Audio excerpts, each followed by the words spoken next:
Olá pessoal, tudo bem? Então vamos dar início à nossa aula 2, que é basicamente a gente vai aprender como analisar os algoritmos, tá legal? Que é na verdade então aqui o intuito principal da nossa disciplina. De novo, né, como eu comentei com vocês, o objetivo não é aprender a fazer um algoritmo, mas sim como analisá-lo, tá? Bom, a gente só vai rever alguns tópicos então quais são as características de um algoritmo, que a gente já aprendeu em outra disciplina. E depois a gente então vai aprender como a gente vai, depois que a gente escreveu o algoritmo, quais são os passos que a gente deve tomar para fazer então a sua análise, tá legal? Vamos lá então. A gente sabe que um algoritmo deve possuir as seguintes características, né? A entrada, eu posso ter nenhuma entrada, eu posso ter mais, tá? Ou seja, eu posso fazer um algoritmo que faz algum tipo de cálculo, mas ele não tem nenhuma entrada. Mas é desejável, obviamente, né, que o nosso algoritmo produza, tá, pelo menos uma saída. Ou seja, a ideia é que nós façamos um algoritmo e ele nos retorne alguma coisa, né, senão não tem um propósito aí de a gente tê-lo, tá? Outra característica interessante que a gente fala que é a definição, ou seja, ao rastrear um algoritmo, ao analisar um algoritmo, a ideia é que todos os passos sejam bem claros, né? Ou seja, a gente brinca, né? Não posso ter nenhum passo mágico, alguma coisa obscura ou difícil de ser entendida, tá legal? Um algoritmo, obviamente, ele deve ter a sua característica de finitude, ou seja, ele deve parar. Então a gente aprendeu, né, que o algoritmo nada mais é o quê? Uma sequência de passos, né? Só que essa sequência, ela tem que ser o quê? Finita, tá? Ou seja, ela tem que terminar, senão não é um algoritmo, tá? E por fim, nós temos a questão que um algoritmo, né, ele tem que ser eficaz, ou seja, ele tem que prover, tem que devolver, tem que resolver, tá, o meu problema, ou seja, ele tem que nos entregar uma solução. Então, na verdade, um conjunto finito de passos e ao final eu tenho uma solução. Tudo bem? Senão não vai ser o meu algoritmo, tá? Bom, então, tem um exemplo aqui, um algoritmo que calcula, faz o swap, né, a troca de duas variáveis. Então eu tenho aí essa minha função swap, ela acaba recebendo uma variável A, uma variável B, e o objetivo dele então é trocar o valor de A com o valor de B, tá? Esse é um algoritmo bastante tradicional. A gente sabe que a gente tem que utilizar 3 variáveis, né? E quando eu vou analisar um algoritmo, o que eu levo em consideração, tá certo? Usualmente, pessoal,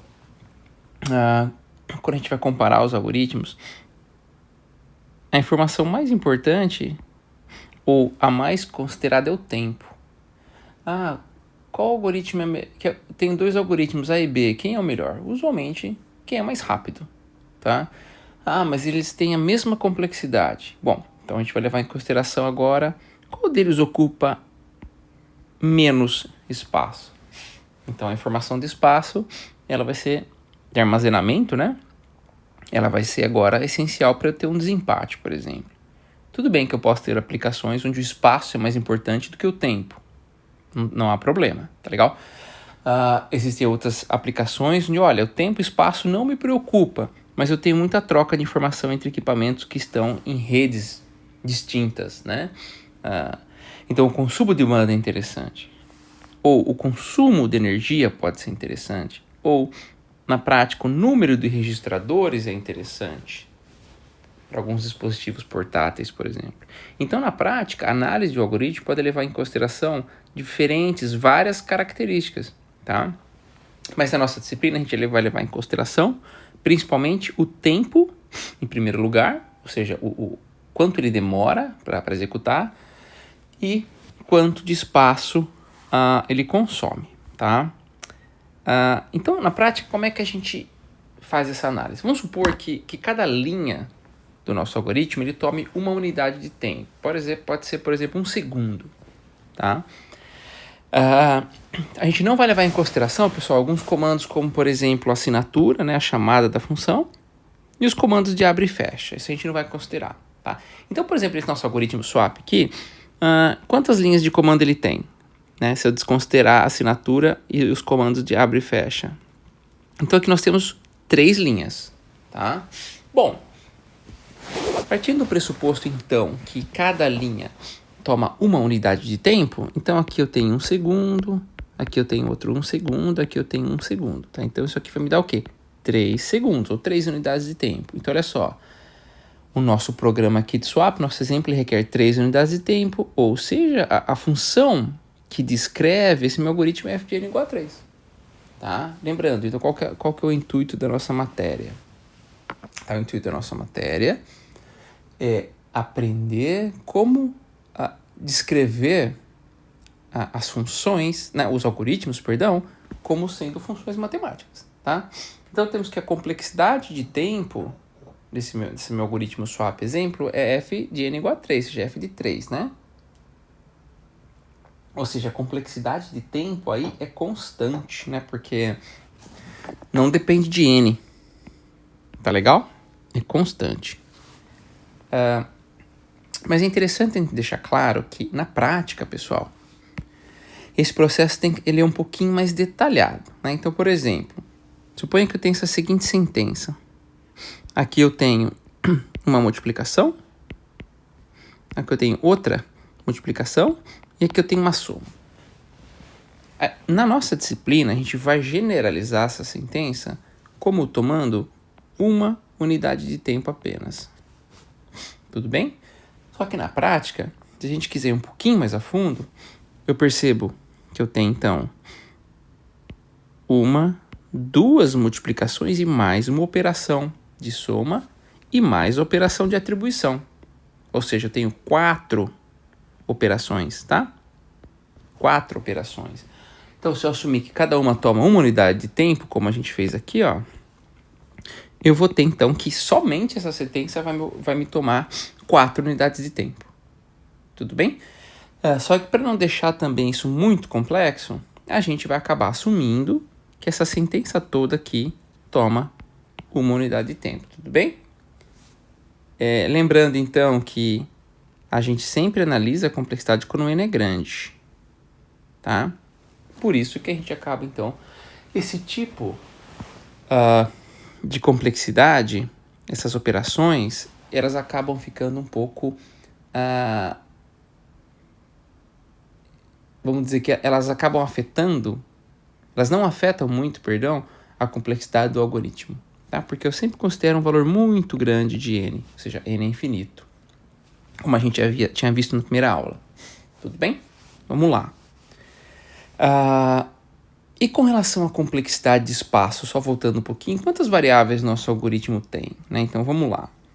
Eu tenho aqui, pessoal, 1, 2, 3 variáveis. Então, posso dizer que a complexidade, né, de armazenamento, de storage, tá, do meu algoritmo é 3. Tudo bem? É também uma complexidade o quê? Constante. Por que é constante? Porque 3 é muito menor que n quando n é infinito. Tá legal?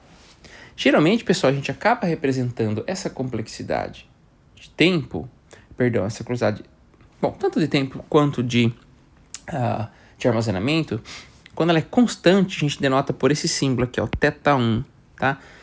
Então, quando eu falar, pessoal, isso aqui tem uma complexidade constante, tá? Então, essa linha aqui, ó, vai ser θ1, essa linha vai ser θ1, essa linha vai ser θ1, então, tudo isso aqui, né, 3 vezes θ1 vai dar o 3, que a gente tinha falado aqui, e na verdade eu vou chamar aqui de que é uma velocidade constante, porque 3 perto de infinito é uma coisa infinitesimal, uma coisa muito pequena, tá?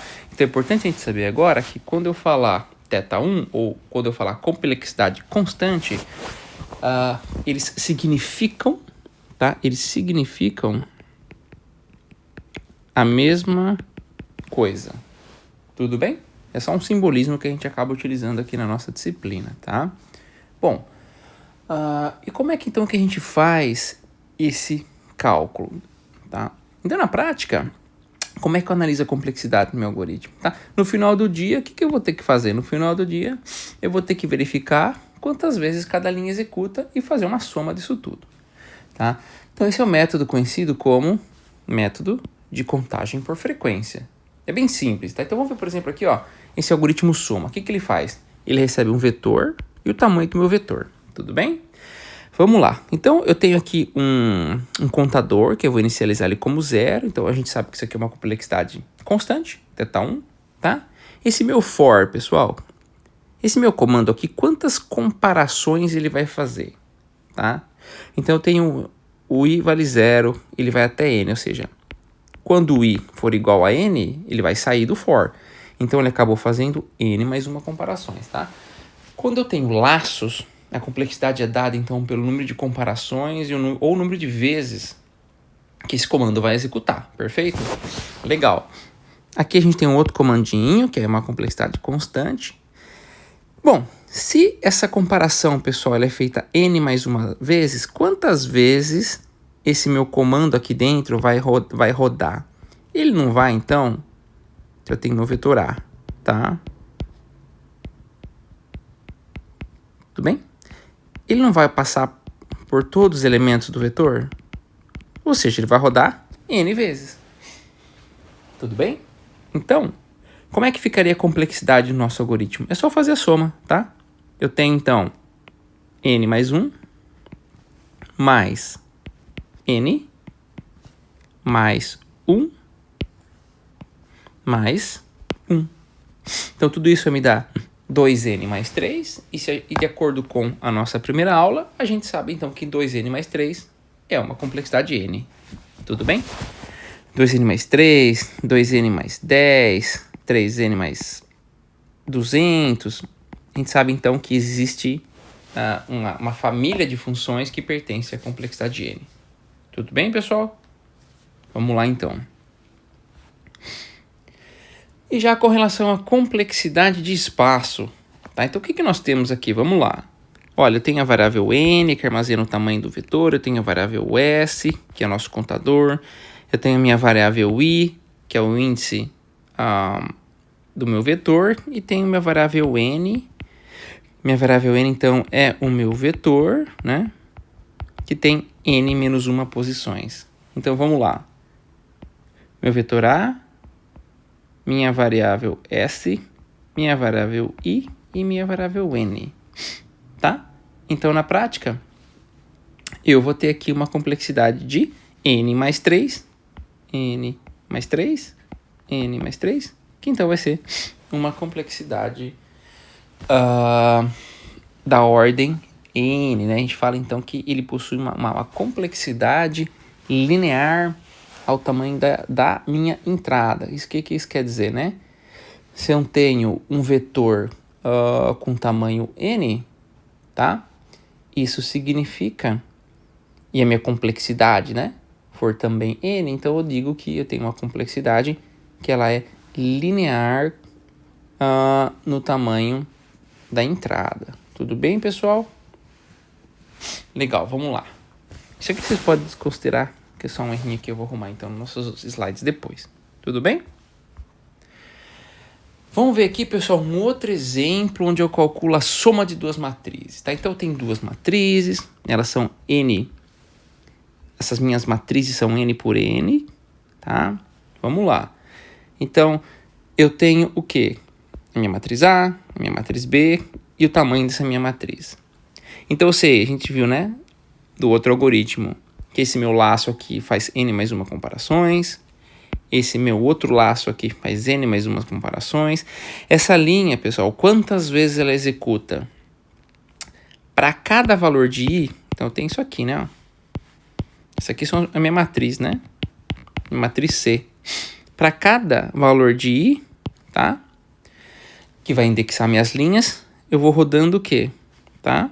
Eu vou rodando, deixa eu colocar assim, para cada valor de i, tem meu J aqui. O que eu faço? Eu vou rodando o J, as colunas, o I desce. Ou seja, para eu preencher toda essa matriz, eu vou executar n ao quadrado vezes, ou seja, essa linha de atribuição executa n ao quadrado vezes. E por fim eu tenho meu return, que é θ1, tá? Então qual é a complexidade do meu algoritmo? De novo, igual a gente fez no slide anterior, vamos somar, tá? N mais 1, que é o for do i, o for mais externo. Note, pessoal, isso aqui a gente chama, eu tenho for aninhados, ou seja, tem um for dentro do outro. Então não é uma soma, é uma multiplicação, isso é importante, tá? Isso aqui é o for do j, tá? Aqui eu estou somando o meu n quadrado do comando de atribuição, seria igual... E esse aqui é o meu comando return, tá? Então, é só fazer as operações aqui dentro, tá? Eu vou ter n quadrado mais 2n mais 1, mais esse n quadrado mais 1, tá? Então, eu vou fazer 2n mais 2, mais 2n mais 1. Então, a gente sabe, ou, né, que isso aqui, na verdade, é n mais 1 ao quadrado. Mas o que nós temos aqui, então, no final do dia, tá? Isso aqui é da ordem de n ao quadrado, tá? Como, por exemplo, 2n quadrado, n quadrado, 2n ao quadrado mais 200, etc, etc, etc. Tá? Então, a gente sabe que a complexidade de um algoritmo para a soma de duas matrizes é n ao quadrado, onde n é a dimensão da matriz, né? Partindo do pressuposto